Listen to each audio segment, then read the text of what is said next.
Et salut tout le monde, on se retrouve pour une nouvelle vidéo et ce n'est pas une prédiction de notes, c'est un nouveau concept. Aujourd'hui, on va parler de Gabriel Jesus et je vais vous montrer pourquoi il est l'un des attaquants les plus sous-cotés, du moins de Première Ligue, parce qu'il a vraiment des stats très impressionnantes et qu'il est très polyvalent.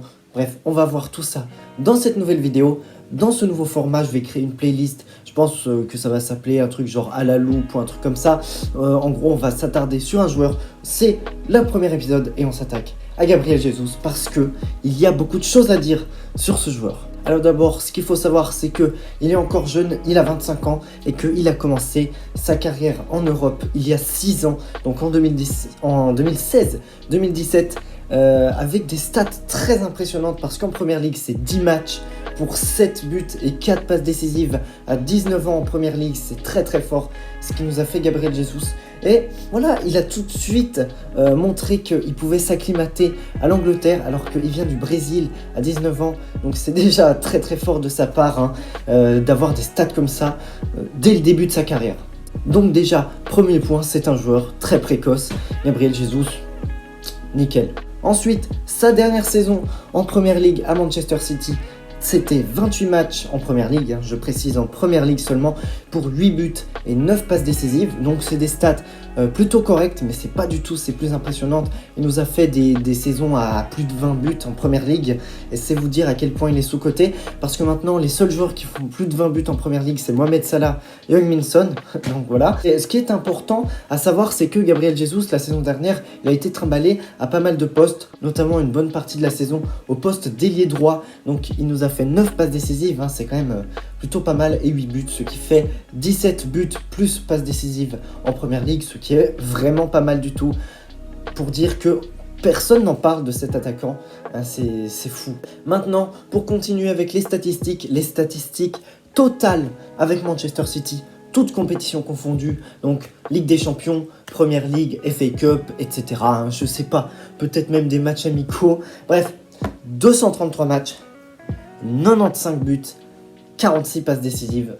Et ce qu'il faut savoir, c'est que parmi ces 233 matchs, il y en a beaucoup où il n'était pas du tout titulaire et du coup qu'il est rentré vers la 60, 70e. Et c'est encore plus impressionnant de se dire qu'il nous a un ratio de 1 but tous les 2 matchs, alors que personne n'en parle.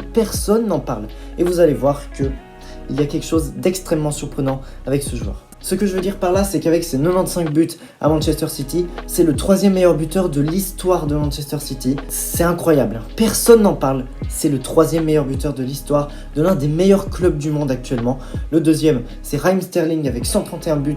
Et le 1er, c'est Sergio Aguero avec 259 buts. Donc voilà, Gabriel Jesus. Et en plus, il a beaucoup moins de matchs que les autres. Donc Gabriel Jesus, tu es très très fort, il faut le dire, il a plus de buts que Mahrez, que tout ça. Bon, après il est venu après Riyad Mahrez, mais c'était juste un exemple. Comme je vous en avais parlé juste avant, c'est un attaquant très polyvalent et c'est ça qui est très très fort. Il peut jouer à droite, il a joué cette saison à droite, il peut jouer bien sûr en numéro 9, en faux 9 également, puisque à Manchester City, il n'y a pas de vrai 9 depuis le départ de Sergio Aguero.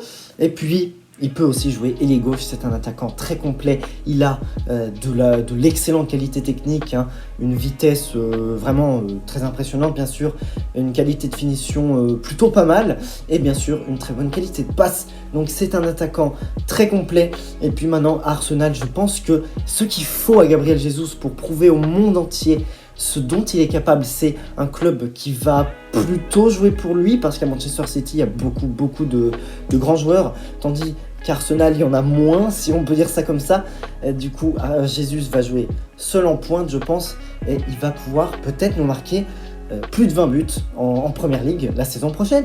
Enfin, dernier point que pas tous les joueurs ont, c'est qu'il est là dans les moments clutch, dans les moments importants, notamment cette saison. Il a été buteur lors de Manchester City, Real Madrid au match aller pour le 2-0. Voilà, après ce qui s'est passé, c'est passé, mais bon, il était là quand même. Et aussi, il a été buteur lors du match Manchester City-Liverpool pour le 2-1 pour Manchester City. Et voilà, donc c'est un joueur qui est là dans les moments importants, pas comme Neymar par exemple, Voilà, c'est quand même... Tu préfères avoir Gabriel Jesus que Neymar dans les moments importants. C'est quand même bizarre de se dire ça, mais en même temps, Neymar, je suis désolé, mais maintenant, c'est plus le même qu'avant. Et Jesus, il est très bon.